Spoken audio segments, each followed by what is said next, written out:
Hey, thanks for being a part of the conversation. This is Forest Stories. I am the Poet in the Forest, a children's series that I penned out in the 1990s. Now, none of it would be possible if it wasn't for this forest right here in South Charlotte, North Carolina. I talk about it so much that I thought maybe it's time that you get to know what has inspired me for 30 years. Thanks for being a part of the conversation. Welcome back to the forest. Springtime in this forest, a very tiny forest, but springtime. The daffodils are poked up, they're proud, they blow with the spring breeze, and the tiny little purple flowers that appear almost out of nowhere.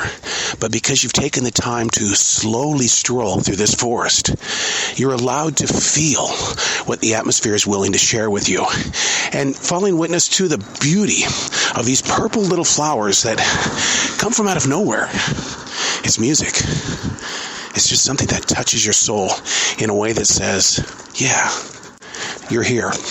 You're present. Soon the dogwoods will be blossoming, and all the other flowers that have been planted inside their gardens.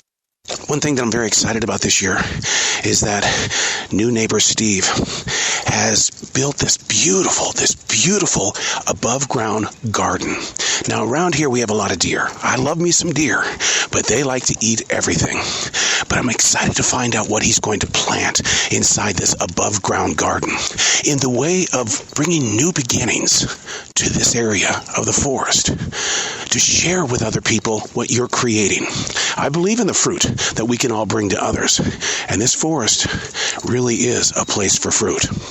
I'm hoping that it inspires others within this forest to build their above ground gardens so that we can all share like a real community.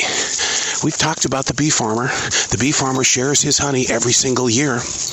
We've talked about how these trees have offered us shade, and even this slow moving stream inside this forest moving to that lake. There's just something very peaceful about how it likes to just take its southern time.